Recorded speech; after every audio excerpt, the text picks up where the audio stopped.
everyone. Welcome in to Vol Society Live. Second time we have joined you this week as we're on our normal Wednesday night show. My name is David Morrison. I am the Vol Society analyst here on the Vol Society Network. We got a lot to talk about. I got a lot of windows open for this Wednesday night show. So we're going to dive into it. We call this the Potluck episode because we want to not only I'm going to talk about what I want to talk about tonight, but we're going to turn the show over to you. What do you want us to talk about tonight? Whether it's about basketball, the Lady Vols, any other sports going on at UT, football questions, Music City Bowl. Just don't forget, just leave us a comment on our if you're watching us on Facebook right now or on our YouTube channel. And by the way, welcome to all of our viewers on our Facebook page. Don't forget to follow us on Facebook, facebook.com/UT Vol Society. Also on YouTube. Thank you to our YouTube watchers and followers and subscribers. Don't forget to thumb up our video and keep the channel going. So, like I said, we got a lot to talk about tonight. I guess we'll go ahead right out of the gate. Probably the biggest discussion in the last 24 hours at the University of Tennessee athletics-wise was last night's basketball game at the world's most famous arena, Madison Square Garden in New York City, as Tennessee took on Texas Tech in the Jimmy V Classic. Unfortunately, Tennessee fell to the Red Raiders 57-52 in overtime. And story of the game, just terrible shooting all the way around throughout the night.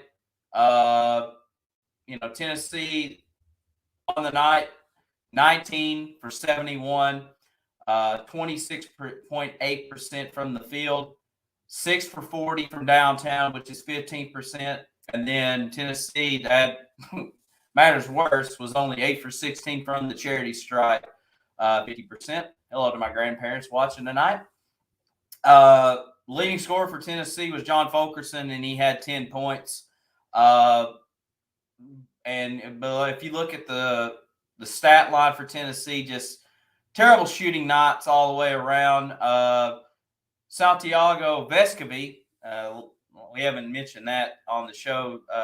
Vescovi is now going by Vescovi, and hopefully it's not a Garantano to Garantano or vice versa situation. But we'll call him Sandy on the show. But Sandy didn't have a great night. 3 for 14, 2 for 10 from downtown. Not a good night. Kennedy Chandler, we've been raving about him all year, or this early part in the season.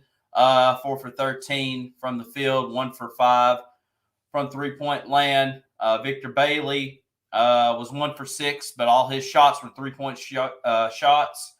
Zakai Ziegler, who's been coming on pretty strong, was only 3 for 10 tonight. And like I said, just a terrible shooting night. And I think there's a couple factors you can put into it.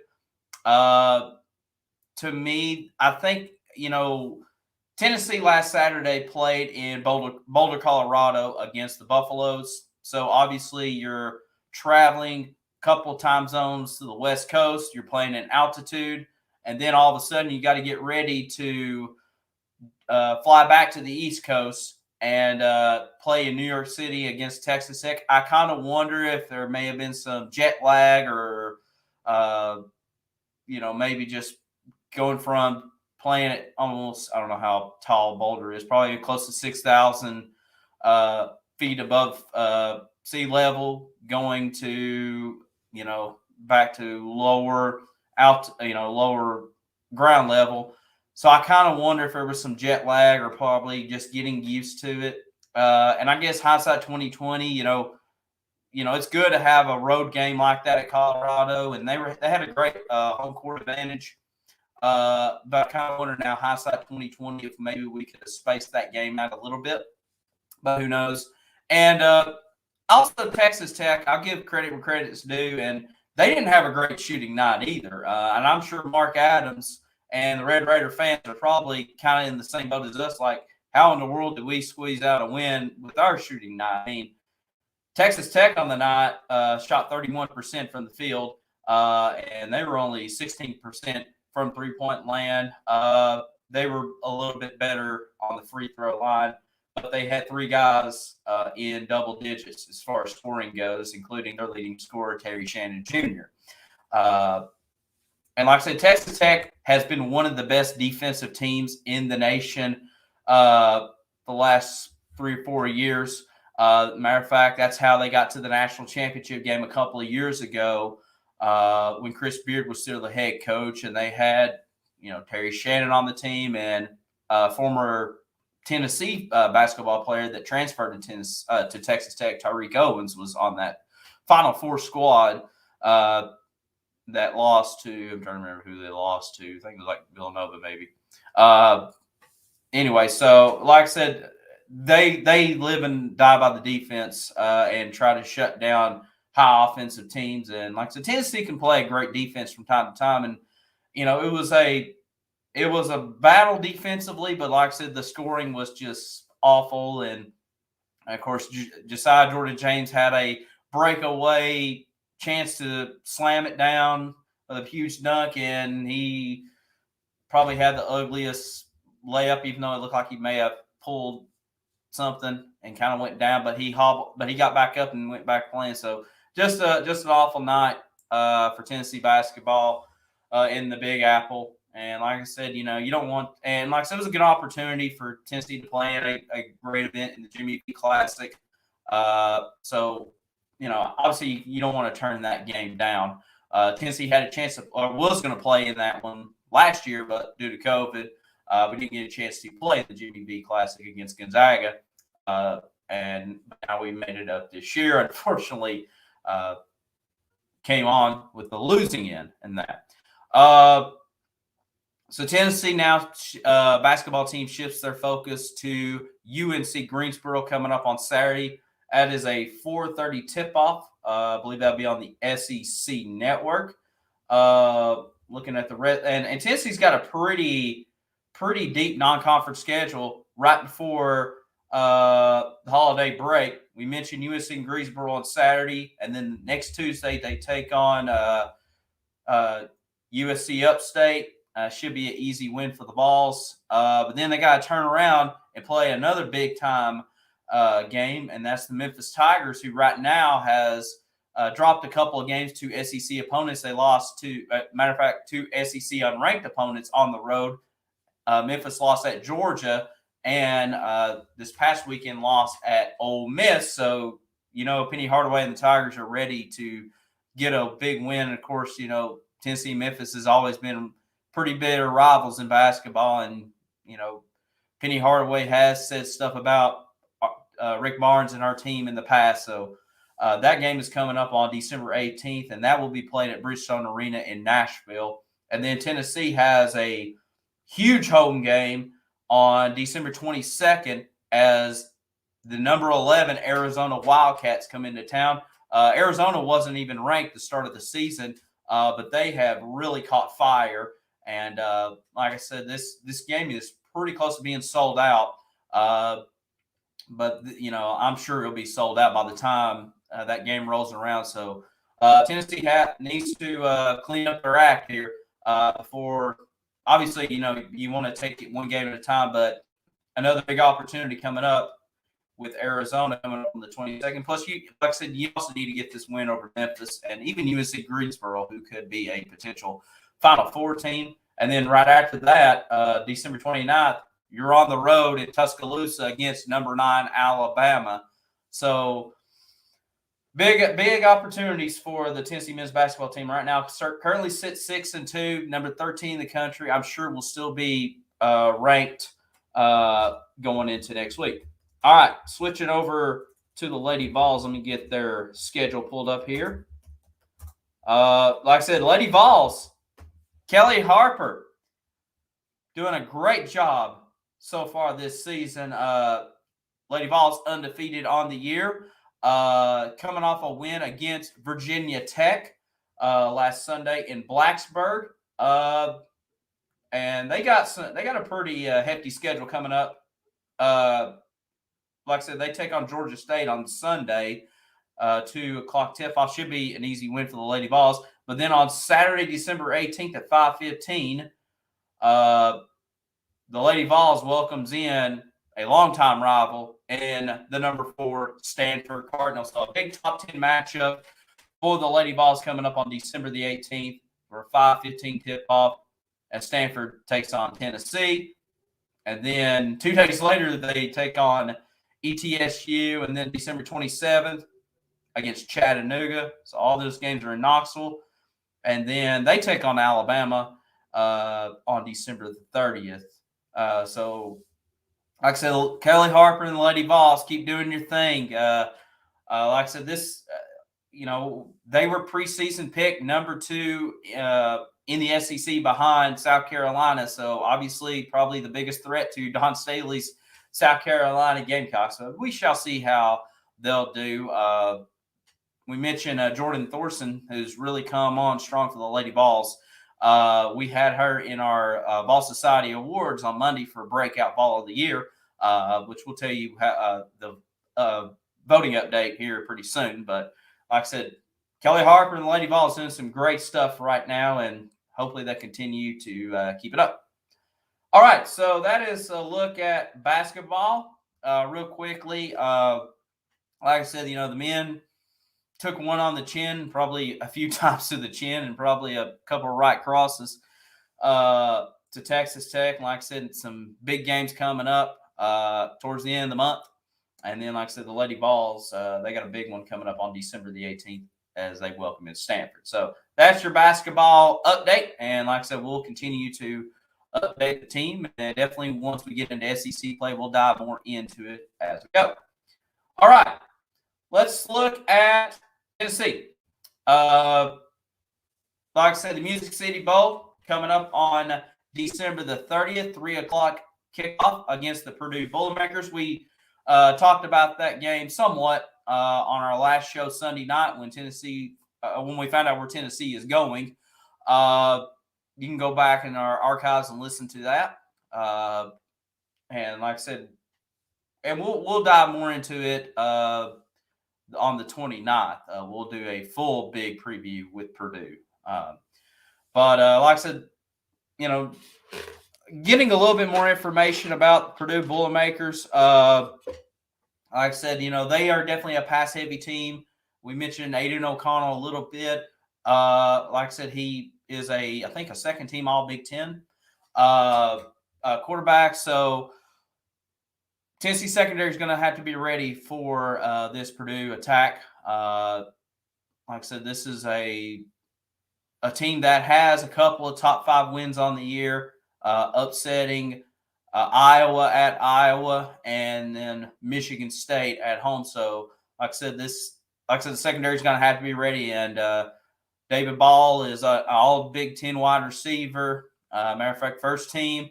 1,300 yards reception on the year. So definitely going to be a big threat and for Tennessee to really keep an eye on. All right. So like I said, not really having any comments so far. I don't know what's going on here. StreamYard's comments are kind of not popping up, but hey, we'll keep talking. Anyways, I guess we'll go ahead and talk about there we go. Brad's chiming in. Okay. Will the Vols win in the bowl? I think we can. Like I said, Purdue's defense is, I think, a top 40 defense on the year. Like I said, I really like this Tennessee offense, how they really start games. And I believe if Tennessee gets off to a hot start, even with Purdue's offense, doing fairly well, I just don't know if they can play catch up that quickly because, like I said, Tennessee's going to be out there not too long, but they're going to go out there and score quickly and score often. It's just, can Purdue kind of slow down their offense a little bit and try to make Tennessee's defense kind of a big nightmare out there if, like I said, Purdue becomes methodical. But we shall see. Like I said, I'll probably give once we get closer to the bowl game on the 29th, I'll definitely give my score prediction. But right now, I like our chances. They announced Tom Hart, Jordan Rogers, and Coach Kubelik will be on the call for that game. Who had any big talent? David Ball, the wide receiver. Aiden O'Connell, the quarterback. See if I can pull up any other players here. Should still have their. Yeah, here we go. Waiting for it to load here. All right, here we go. Defensively, didn't really talk about these guys. Jalen Alexander for Purdue. He's the leading tackler on Purdue. He's got 94 tackles. He's a linebacker. Cam Allen, the safety, he's got 4 picks on the year. Yeah, how bad was our shooting last night? It was very bad. I mentioned it as we got going here. Yeah, it was pretty poor. See if I can pull it back up here. Let's see. Miss K says, I hope the men never have a game like this they did last night. Man, I could have done better. And I'm holding slow. Come on, boys. Yeah, I don't see Tennessee having that type of game the rest of the year. Like I said, Texas Tech, like I mentioned, one of the best defensive teams in the last several years in basketball. So they, I wasn't too shocked, kind of a low scoring game, but I really thought there would have been better shooting overall. Yeah, it was just a bad night. Scoring wise here. Let's see here. I'm getting it pulled up right here. Texas Tech.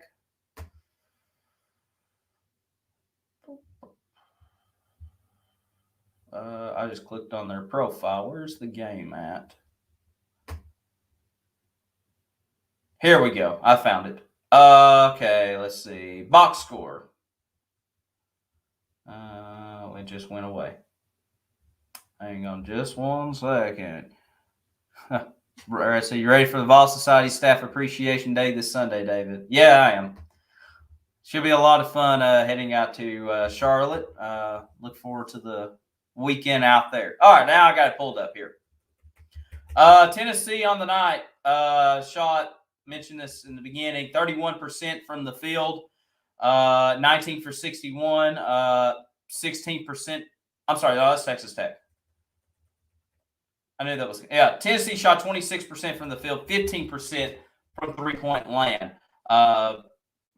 6 for 40 is not going to cut it. And I didn't mention this before. I totally get why, Tennessee wants to shoot the threes. You do have three-point shooters in Vescovy, Victor Bailey. Chandler can hit from time to time.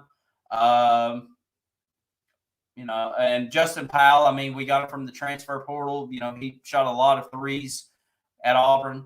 But that's not going to cut it, And Vescovy, he was 2 for 10 from downtown. Like I said, he made a big one to get the game into overtime, but it was just a bad shooting night. And like I said, I don't really see this happening the rest of the year. Because I really don't see.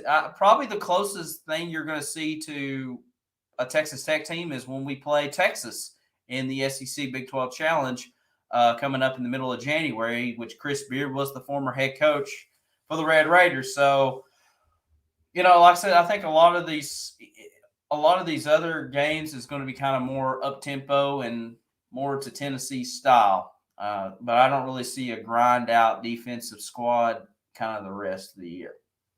All right, so let's go ahead and dive into football once again. Who are our next big opponents and win? We mentioned we get Memphis coming up on December the 18th. Saturday we get UNC in Greensboro, and then we play UNC Upstate on the 14th, and then Memphis is on December the 18th. That game is in Nashville. And then on December 22nd, Arizona comes to Knoxville, and they're ranked number 11. Like I mentioned, that game is close to being sold out. Should be sold out by the time they come into Knoxville. And then we open SEC play December 29th at Alabama.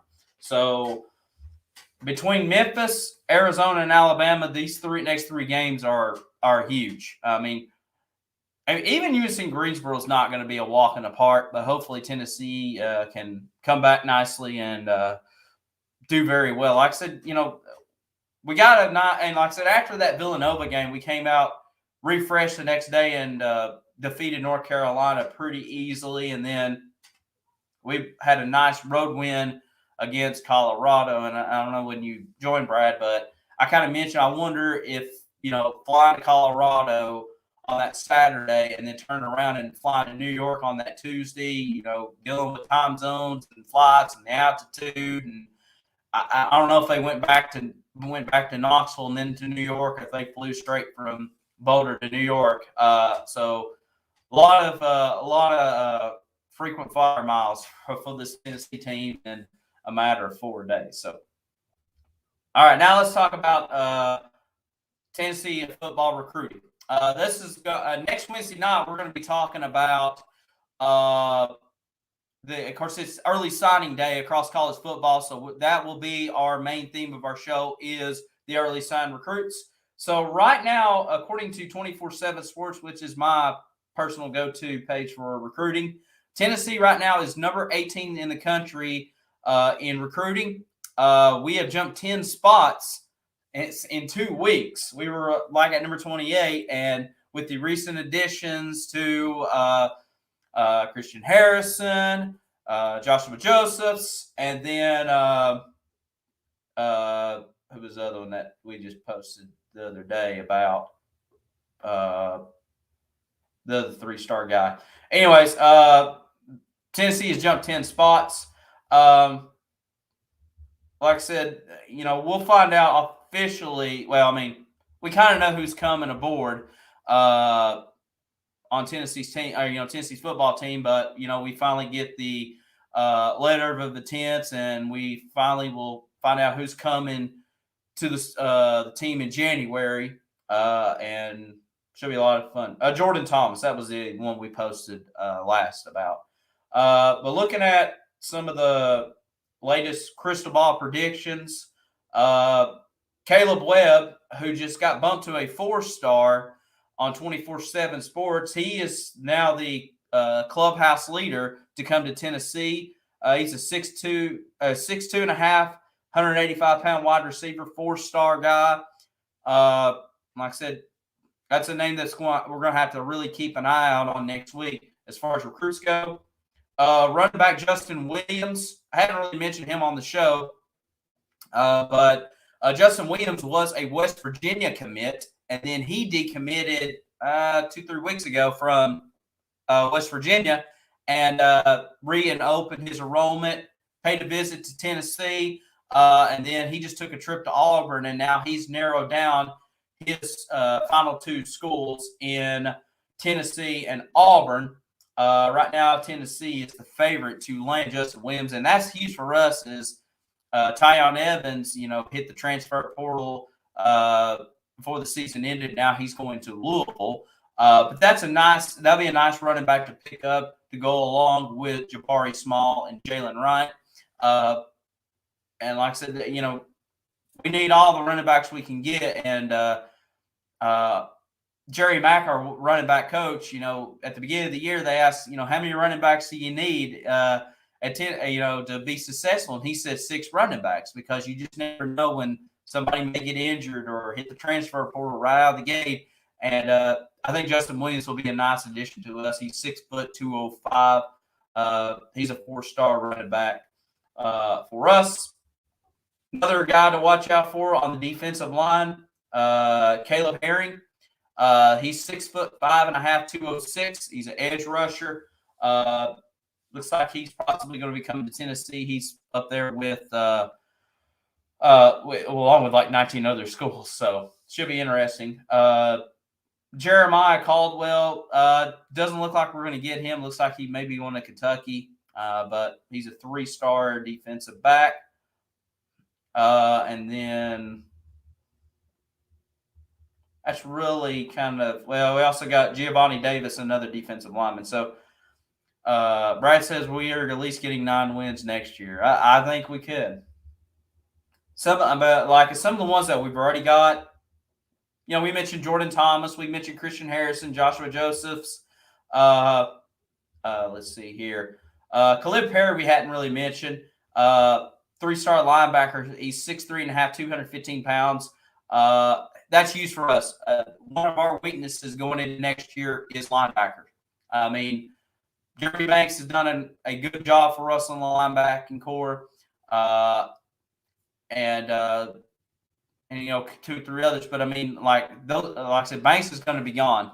And we need depth very badly in the linebacking core and in the secondary. That second way, or our second level and third level of our defense is not our strong suit. Our defensive line is going to be loaded next year. And like I said, I think Ronnie Garner, hopefully he'll stick around. We got all these coaching vacancies and kind of second coaching carousel wave as these assistant coaches. And I'm sure a lot of them was looking at Tennessee. As a matter of fact, Jerry Mack was considered for the Akron job. And, of course, we mentioned about Josh Heupel for the Oklahoma job, and they turned them both down. But like I said, these assistants, we need to keep this nucleus going. But I'm excited about him. Aston Nichols, he's been committed to us for a little while. He's a inside lineman. Cameron Miller, he committed to us back in the summer. So a lot of these guys that signed in the summer, committed to Tennessee in the summer, I expect to see their names or send their letter of intent in next Wednesday and officially be a part of the Vols and possibly early enrollment. And of course, Tavares Jackson, our quarterback that we got in the 2022 class, I'm sure he's going to be an early enrollment. I think he said he's going to be an early enrollment. So that adds another body to the quarterback room that is kind of thin right now. Matter of fact, very thin right now, because all you have is Hendon Hooker and Joe Milton, and then a couple of walk-ons. So get some scholarship guys in the QB room, and of course, we don't know what Hendon Hooker is going to do. Really don't know what Joe Milton's going to do. I mean, we assume that they're still going to be with us, but anything can happen. But that's kind of looking at the recruits. Like I said, next Wednesday night, we will be talking about these recruits as it is early signing day across college football. And, of course, with, all these coaching changes, there's several players hitting the transfer portal. Matter of fact, both LSU quarterbacks, Miles Brennan and Max Johnson, are in the transfer portal. I'm not saying Tennessee's looking at these guys. I'm just saying that, big-time programs losing some big-time recruits. And like I said, it's kind of weighing heavy. Let's see here. As far as the rest of the top 25 goes in recruiting, Alabama's 1, Georgia's 2, Texas A&M 3. Texas A&M still got a couple of targets out there, as far as trying to get these guys signed by next week. It wouldn't shock me if Texas A&M may end up leapfrogging Alabama for that number 1 recruiting class, because there's, looking here on 24/7, Shamir Stewart, a defensive lineman, 6'6", 272, 100%, or according to Crystal Ball, 100% committed to Texas A&M. They're also in a battle with the Longhorns for an offensive tackle in Kelvin Banks, 5-star guy. And like I said, it just kind of goes on and on and on. And should be a lot of fun to see what's going to happen next week. Of course, Walter Nolan from Knoxville plays at Powell High School. He officially visited Tennessee 2 weekends ago. Who knows? I don't think he's going to decommit from us or decommit from Texas A&M to go to Tennessee. But you just really don't know. But it's kind of a shame that he transferred from Memphis to Knoxville and not going to play for us. But it is his choice, and I wish him nothing but the best. Kind of clearing some of these windows out here. Let's see here. Let's talk about the transfer portal really quick. Get this pulled up here right now. All right, transfer portal. As far as who may Tennessee look at, as far as we talked about running backs and we mentioned Justin Williams, don't be surprised to see if Tennessee may look at former TCU running back Zach Evans. He is a former Tennessee commit, and he decommitted from us back in January, back in January, and he went to TCU, and then Gary Patterson was let go. He's kind of had some, for his recruiting time, kind of had some off-the-field issues and some, I'll call it immature moments, but it seemed like he's kind of turning his life around a little bit. And so, if he's good, I would love to have him, maybe Justin Williams along with Small and Jalen Wright and Whitehead and Beckwith. That running back room is going to be pretty loaded again next year if all the pieces fall into place. Wide receivers, going to be another key factor. Who we're looking at. Unfortunately, we missed out on Hazelwood, who decommitted from Oklahoma after Lincoln Riley left, and he's at Arkansas now. Kind of wish we had got him, but I'm sure there could be. The transfer portal it's like a flood right now of just players going out, and whether it's LSU or Florida or Notre Dame or wherever, and I'm sure some people's probably going to try to go to USC and maybe even LSU. So just something to keep our eye out on. There was a linebacker from Maryland, and it's not pulling up for some crazy reason. I know there's a linebacker that played at Maryland that was committed to us. I think Tennessee probably kind of needs to look at also as far as filling some depth goes. But it should be quite interesting to see what will happen. Any other comments or questions? Like I said, just kind of a lot going on right now. Like I said, we got National Recruiting Day coming up next Wednesday night. Like I said, basketball's going full speed ahead. We're getting ready for the bowl game. Holidays coming up. Just a lot going on around here. Also, if you've been following our Facebook page, you notice that every morning we have been posting our 2021 Vol Society Awards. It started on Monday with our Breakout Vol of the Year. The nominees were Hendon Hooker, Cedric Tillman, Jordan Horston from the Lady Vols, and Kennedy Chandler. Right now, Hendon Hooker is running away with that award. You still have till next Sunday to vote for all the awards. And then we had Coach of the Year on Tuesday. Josh Heupel, Tony Vitella, Chris Woodward, Brian Pinsky were the nominees. Right now, it's coming between Vitella and Heupel. Today, we had a really good voting going on, a lot of discussion for Team of the Year. And it is neck and neck. The nominees are the men's baseball team, the men's football team, men's tennis team, and the women's soccer team. And there's some good debate between the women's soccer team, the football team, and the baseball team. It is too close to call. That'd be the only political term I'll use on this whole show. Too close to call who's going to win that one. Tomorrow we will have the game of the year. Some good games that happened throughout 2021. So keep an eye on that. And then we will have on Thursday, today's Wednesday. So Friday, we will have the Lady Vol of the Year. I think we got 4 or 5 nominations for that. And then on Saturday will be the men's Vol MVP of the year. So go ahead, as like I said, if you're on Facebook, vote for these nominees. Like I said, we'll have the game of the year posted tomorrow morning for you to vote on. Like I said, it's some good fun, good discussion, good way to look back and honor our favorite college teams or team in general. So, and like I said, we got some other stuff coming up on Ball Society Network and particularly our Facebook page and all across our social media platforms. Like I said, our show with the awards coming up. Like I said, we got a big weekend in Charlotte.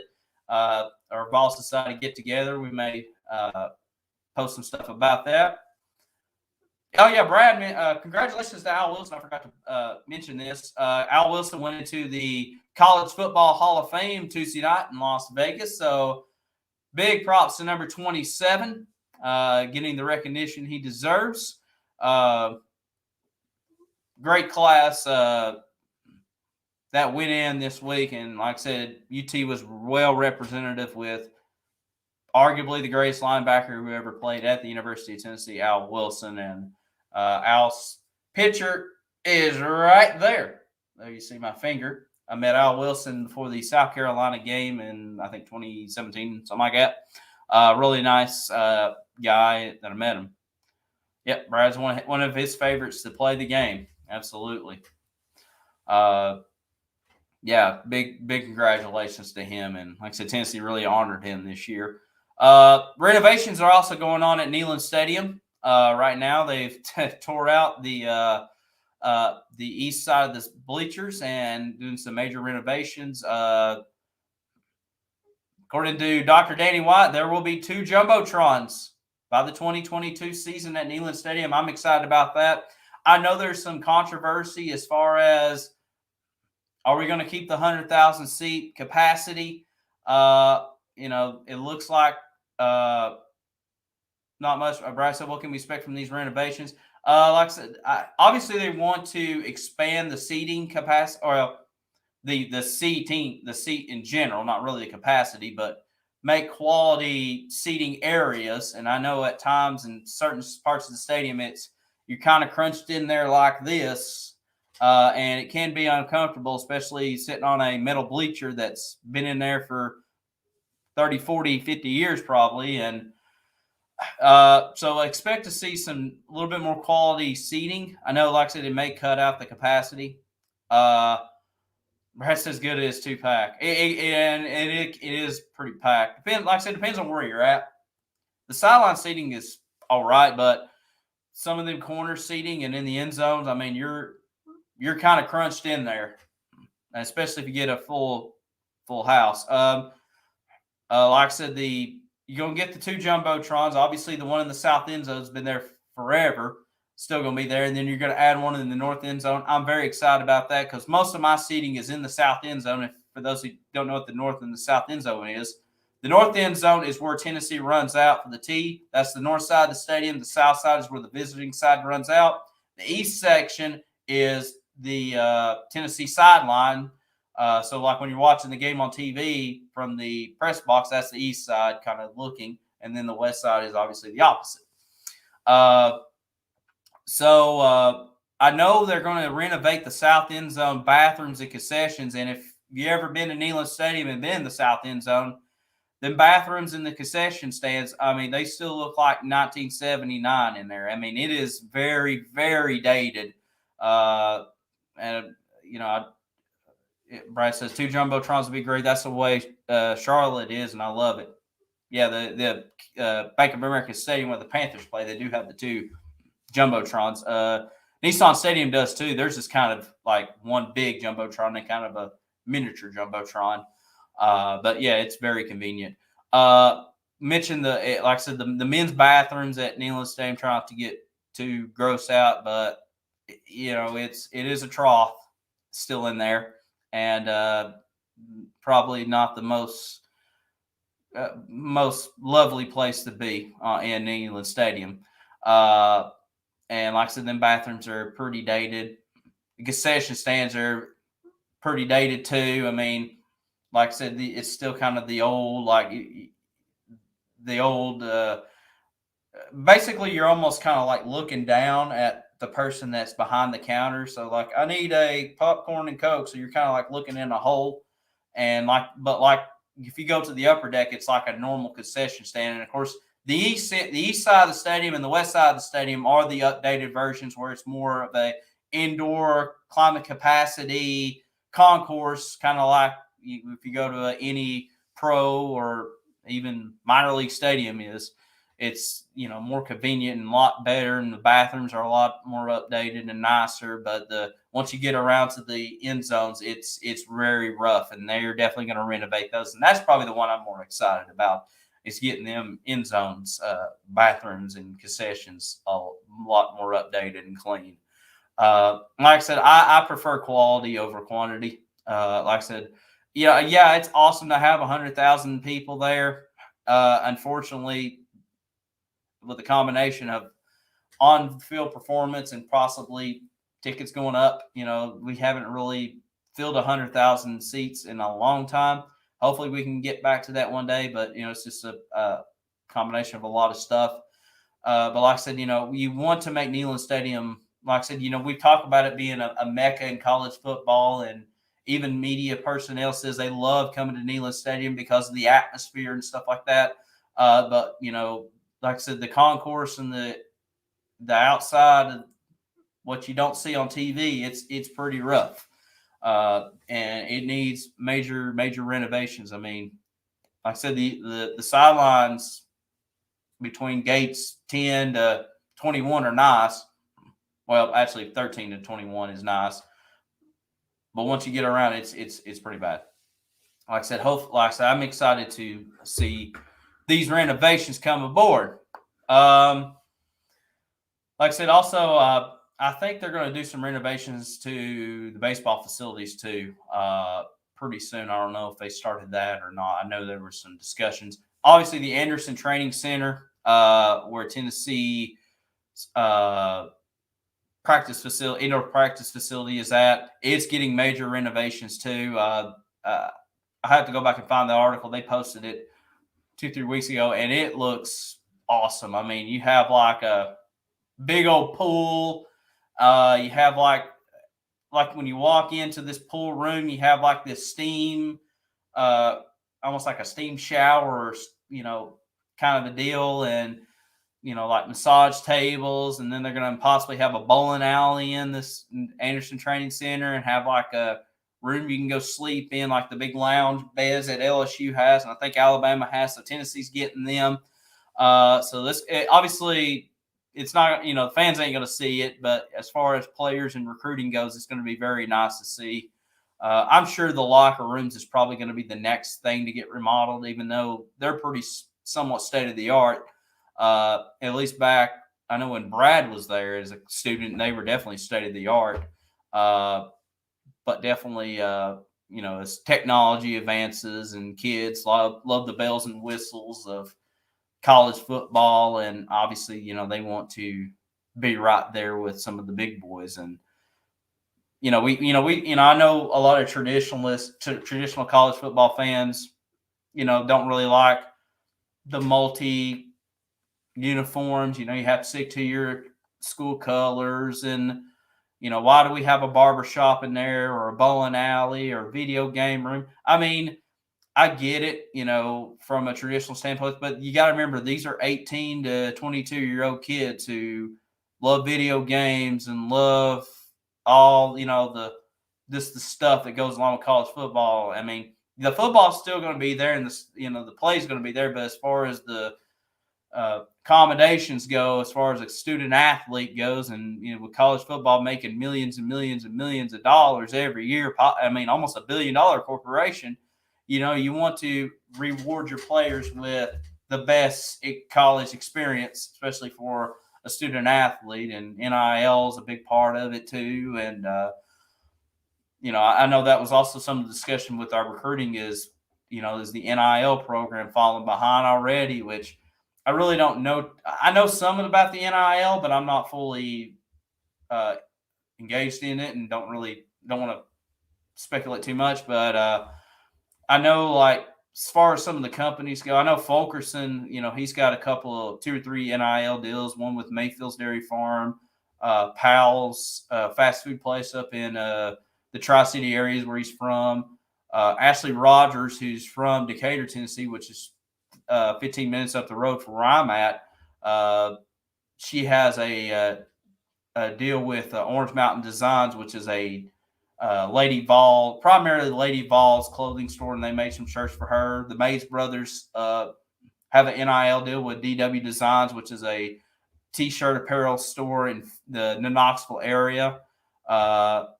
So the NIL deals are there. I really don't know how far you can go with it, but it's going to be quite interesting to see where it goes.